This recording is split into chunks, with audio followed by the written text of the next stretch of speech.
Picture this, you're on a boat in the middle of the Baltic Sea. It's June 2011. You've been out here for 9 straight days looking for old shipwrecks, and honestly, you're exhausted. Your crew is tired. The coffee ran out 2 days ago, and you're about to call it quits and head home. But you decide to do one final pass with the sonar, one last sweep before turning around. And that's when something shows up on the screen that changes everything. A shape, circular, about 60 meters wide, sitting 90 meters below the surface, with what looks like a 300-meter trail of flattened seabed stretching behind it, like something massive skidded across the ocean floor before coming to a stop. Your first thought? That looks exactly like the Millennium Falcon from Star Wars. Your second thought? That's not supposed to be there. That's exactly what happened to Peter Lindberg, Dennis Osberg, and their Swedish diving team, Ocean X. These guys weren't amateurs. They'd spent years hunting shipwrecks in the Baltic and had already made some incredible finds. We're talking a warship from the 1600s carrying a golden chariot and 60,000 gold coins, a Swedish steamer loaded with over 1,000 bottles of cognac from 1917. They even pulled up champagne bottles and 3 Fabergé eggs worth a combined $84 million from wrecks dating back to the Russian Revolution. So when these guys said they found something strange on the ocean floor, people paid attention. This wasn't some random fisherman claiming he saw a sea monster. These were professional deep-sea explorers with a serious track record. And what their sonar had just captured didn't look like any shipwreck they'd ever seen. The image spread fast. Tabloid newspapers immediately called it a sunken UFO. Internet forums exploded. And honestly, looking at that grainy sonar scan, you can see why. The object appeared perfectly circular, with what looked like straight edges and angular formations. And then there was that runway, that long, flattened stretch of seabed trailing behind it, as if something had crash-landed and carved a path through the mud before grinding to a halt. Someone left a comment online that perfectly captures how everyone felt. They wrote something like, "1 minute you're making the Kessel Run, the next you're stuck at the bottom of the Baltic Sea." But here's the thing, a blurry sonar image is one thing. Actually going down there and seeing it with your own eyes? That's a completely different story. And that's exactly what Ocean X planned to do. They spent months preparing for a return expedition. Lindberg was so convinced this was something significant that he swore his crew to secrecy. They turned off cell phones, GPS, radios, anything that could be tracked. He was worried that nearby governments might take interest in whatever was down there and try to claim the site, but staying under the radar didn't last long. During the expedition, an ominous-looking black ship appeared nearby, a Swedish military vessel. It made no effort to communicate, just sat there watching. Lindberg later pointed out that they were in international waters, meaning the Swedish military technically had no jurisdiction. So what were they doing there? Nobody got a satisfying answer to that question. But that's not even the strangest part. When the team finally located the anomaly again in 2012 and started diving, something bizarre happened. Their equipment began to malfunction. Cameras reset without warning. Communication devices lost signal. And here's the detail that really gets people. Their satellite phone completely stopped working whenever they were directly above the object. Diver Stefan Hogeborn described it plainly. Everything electric out there, including the satellite phone, just stopped working when they were above the object. They'd move about 200 meters away and everything would turn back on. Come back over the object, dead again. Now, could this be exaggerated? Sure. Could there be a mundane explanation involving interference from mineral deposits on the seabed? Maybe. But at the time, it added an undeniable layer of creepiness to an already strange situation. When the divers finally got down to the object, 90 meters below the surface in freezing, murky Baltic water, they were stunned by the sheer size of it. The structure measured roughly 60 meters wide, over 200 meters long, and about 4 meters tall. It had ridges and symmetrical lines across its flat surface, with straight edges and sections bearing sharp right angles. The team brushed away sediment from the surface and found that the rock underneath was black. One diver said it looked burnt. They also found what appeared to be a staircase, a series of step-like formations, each about 1 meter high.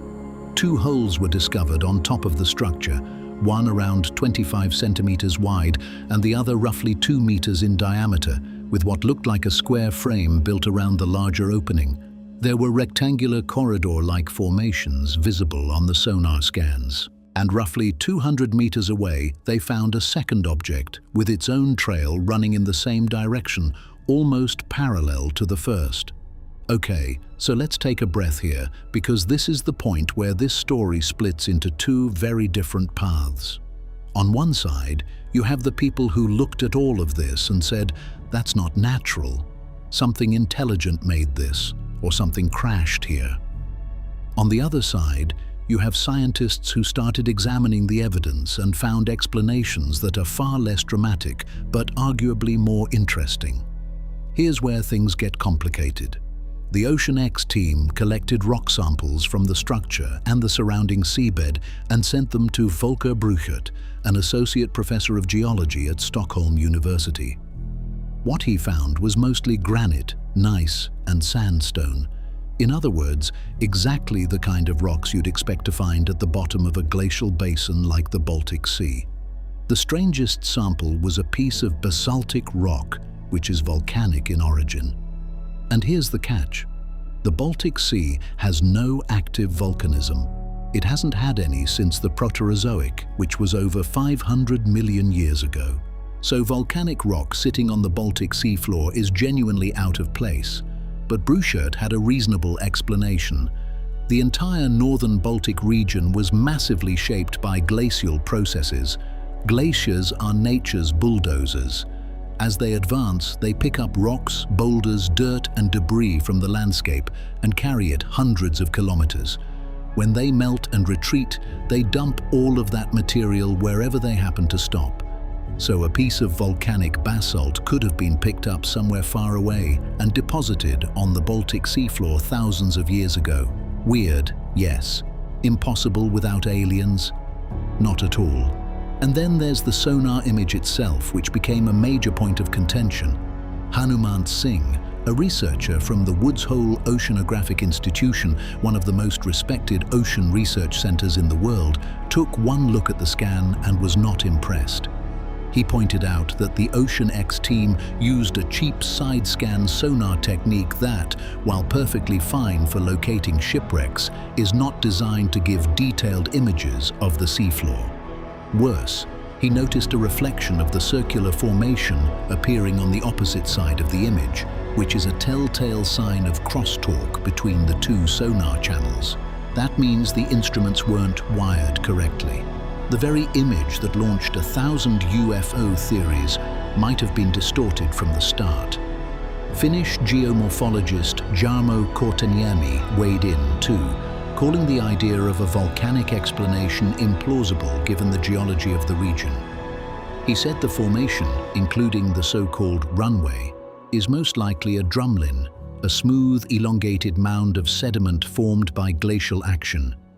If you look at the broader bathymetry of the area, the anomaly sits within a group of similar mounds, all oriented in the same direction, exactly the pattern you'd expect from Ice Age glaciers dragging material across the landscape. Charles Paul from the Monterey Bay Aquarium Research Institute was even more blunt. He suggested the object could be a simple rock outcropping, sediment dropped from a fishing trawler, or even a dense school of fish that happened to show up on the sonar at the wrong time. So case closed, right? Just a glacial deposit with bad sonar. Well, not so fast, because here's what makes this story more nuanced than either side wants to admit. First, let's talk about what we don't have. No high-resolution survey of the anomaly has ever been conducted. The OceanX team released fragmented footage and selective images, but the complete data set has never been published. That means professional geologists were forced to form opinions based on incomplete information. They were essentially looking at a blurry photograph and being asked to identify what's in it. Some of them were remarkably confident in their assessments for people who never actually examined the object themselves. Brukert's rock analysis. It was done on samples from the surrounding seabed and debris, not from the main structure itself. No core samples from the actual anomaly have ever been tested.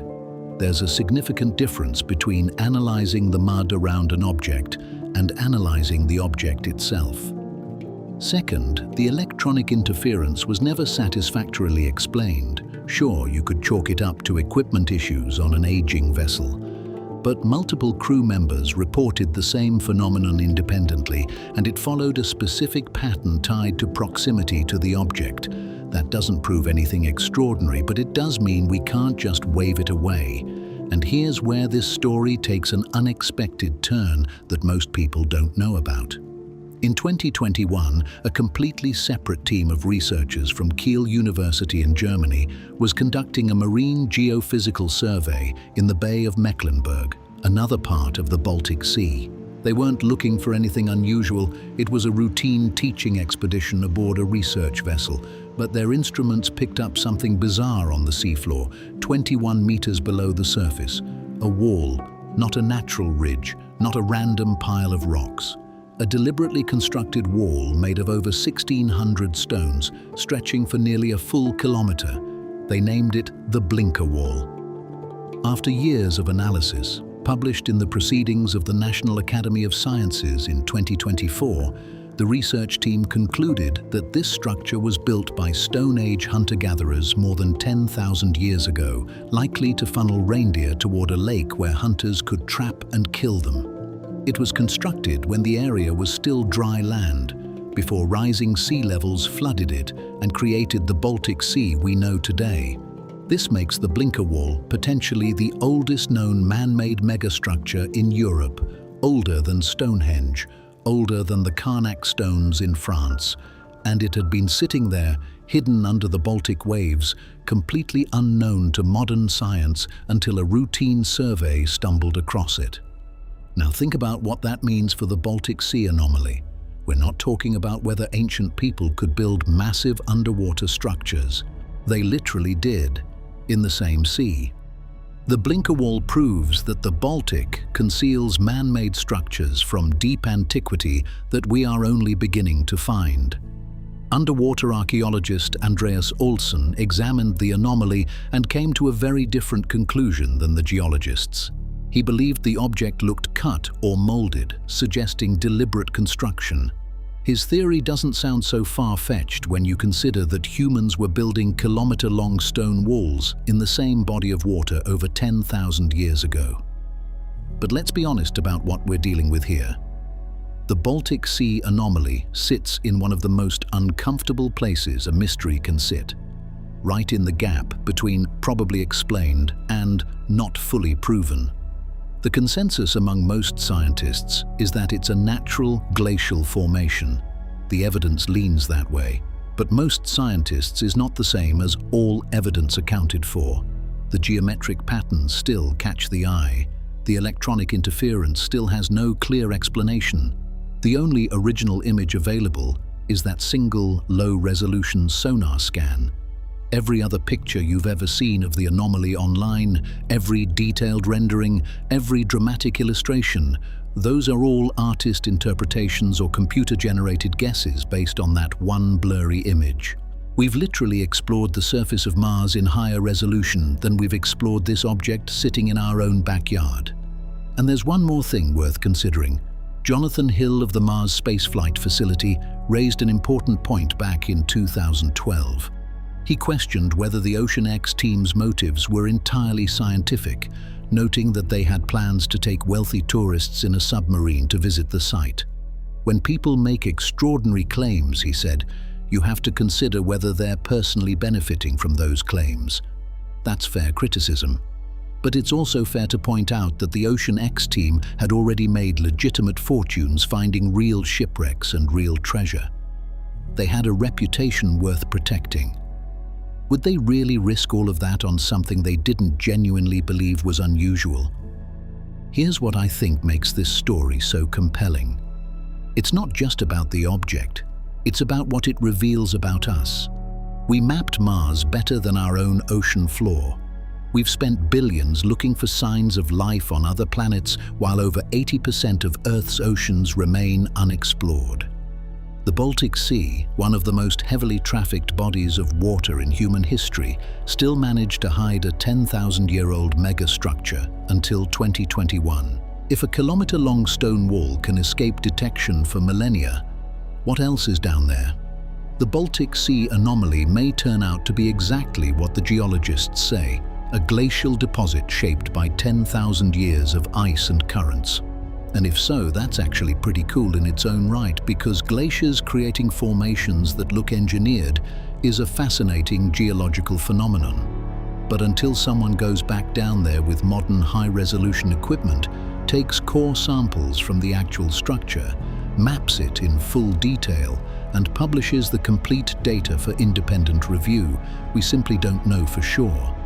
And the fact that no one has done that in over 14 years is, in itself, a mystery worth asking about. Because here's the uncomfortable truth. We have better footage of the Titanic wreck than we do of an object that sparked one of the biggest underwater mysteries of the century. We can zoom in on craters on the dark side of the moon, but we can't get a clear image of something sitting 90 meters below the surface of a European sea. That's not because it's impossible. It's because nobody with the right equipment has prioritized it. And maybe that's the real anomaly here. Not what's on the seafloor, but why we haven't bothered to find out.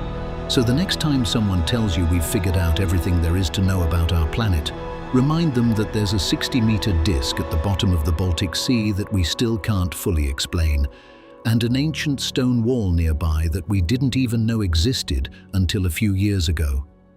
Our oceans keep secrets, and some of those secrets look stranger than anything our imaginations could come up with. If this video made you think, drop a like, subscribe if you're new, and let me know in the comments, what do you think is really down there? Because honestly, I'm still not sure. And I think that's the most honest thing anyone can say about the Baltic Sea Anomaly.